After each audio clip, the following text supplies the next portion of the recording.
इस वीडियो में हम बात करने वाले हैं फ्रैंकलिन की टेल के बारे में। फ्रैंकलिन की टेल के बारे में बात करने से पहले हम इसके प्रोलॉग के बारे में बात करेंगे। तो जब क्लर्क अपनी कहानी सुना देता है तो उसके बाद में जो पिलग्रिम्स होते हैं वो फ्रैंकलिन से कहते हैं कि तुम भी एक कहानी सुनाओ। इस पर फ्रैंकलिन कहता है कि जो उसकी स्पीच है वो बहुत ही सिंपल है, बहुत ही नॉर्मल है, यानी कि उसे रेटोरिक का कोई ज्ञान नहीं, यानी कि नॉलेज नहीं है। मीन्स उसे रिदम और राइम की कोई ख़ास नॉलेज नहीं है। और फिर वो अपनी कहानी सुनाता है। तो कहानी शुरू होती है इस तरह से। तो एक बार क्या होता है, एक बार आरवी रेगस नाम का ब्रिटेन में एक नाइट होता है, यानी कि योद्धा होता है। उसकी शादी होती है, यानी कि नई नई शादी होती है डोरियन नाम की एक लड़की से। वो बहुत ही खूबसूरत होती है।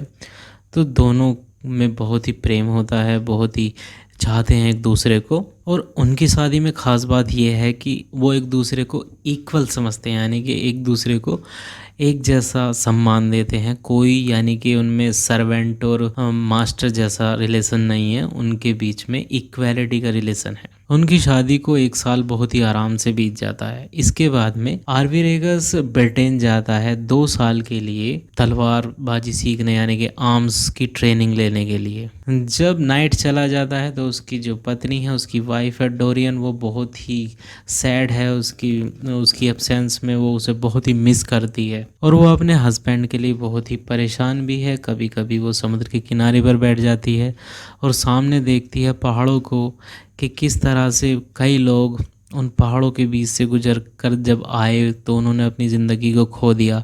कभी ऐसा ना हो कि उसका हस्बैंड आरवी रेगस भी उन पहाड़ों के बीच में कहीं गुम हो जाए। तो इसलिए वो बहुत ही चिंता करती है। कुछ दिन बीतते हैं तो गांव में पिकनिक या एक मेला सा लगता है और डोरियन अपने दुख को थोड़ा दूर करने के लिए उस पिकनिक में जाती है। वहाँ पर उसे एक स्क्वायर मिलता है जिसका नाम होता है ऑरेलियस। और ये ऑरेलियस पहले से ही डोरियन को चाहता है, लेकिन कभी उसने डोरियन से ऐसा नहीं कहा कि वो उसे प्यार करता है। कुछ दिन बीतते हैं, ऑरेलियस और ज़्यादा परेशान हो जाता है उसके प्यार में। और एक दिन ऐसा आता है वो अपनी करेज यानी कि हिम्मत जुटाता है और कन्फेस करता है डोरियन के सामने कि वो उसे प्रेम करता है, उसे चाहता है, उसके बिना नहीं रह सकता। लेकिन डोरियन उसे प्रेम नहीं करती हो, तो इसलिए वो उसके प्रेम को रिजेक्ट कर देती है और फ्यूचर में वो उसे अवॉइड करने के लिए और कहती है कि अगर ऑरेलियस ब्रिटनी के जो किनारे पर जो पहाड़ हैं, यानी कि जो पत्थर रखे हुए हैं बहुत सारे, जिनकी वजह से वो अपने हस्बैंड को आते हुए नहीं देख सकती, उन पत्थरों को अगर हटा दे, जो कि इम्पॉसिबल है, तो वो शायद उससे प्रेम करे।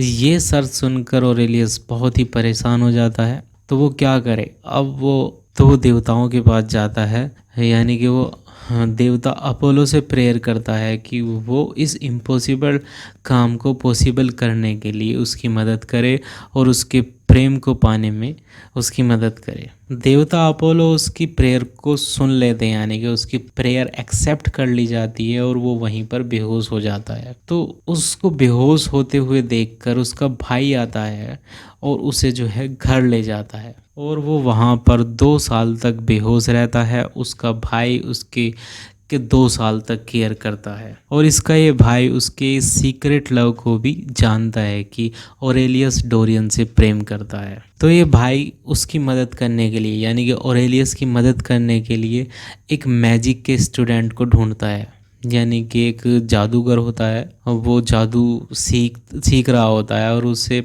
1000 पाउंड का, यानी कि 1000 पाउंड का प्रॉमिस करता है देने के लिए, अगर वो अपने जादू से उन रॉक्स को हटा दे। और ये जो मैजिशियन होता है वो ये काम को कर देता है। जब ब्रिटनी के समुद्र के किनारे पर से सारे जो पत्थर हैं, यानी कि रॉक्स हैं, सब हट जाते हैं और इस बीच ऑरेलियस को भी होश आ जाता है।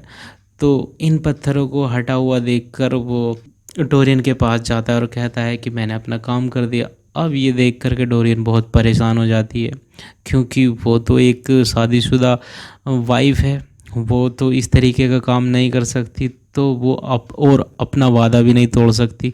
तो इस कंडीशन में वो चूज़ करती है कि वो सुसाइड करेगी, यानी कि अपने आप की जान ले लेगी, क्योंकि ना तो वो ऑरेलियस को प्रेम कर सकती है और ना ही अपने हस्बैंड के खिलाफ जा सकती है, यानी कि उसके लिए डिसलॉयल हो सकती है, उसे धोखा दे सकती है मीन्स। और इसी बीच उसका जो हस्बैंड है आरवी रेगस वो वापस आ जाता है।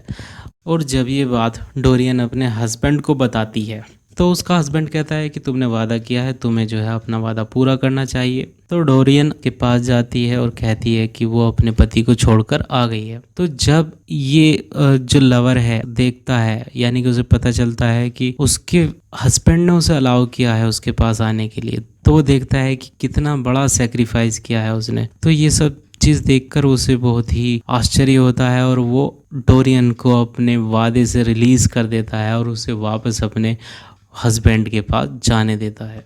और इन सब के बाद में जब मैजिशियन अपना रिवार्ड मांगता है उन सब पत्थरों को वहाँ से हटाने का, और एलियस कहता है कि उसके पास में वो नहीं है और उसे सारी कहानी बताता है, तो उसे भी उस पर दया आ जाती है और वो भी उसे माफ़ कर देता है।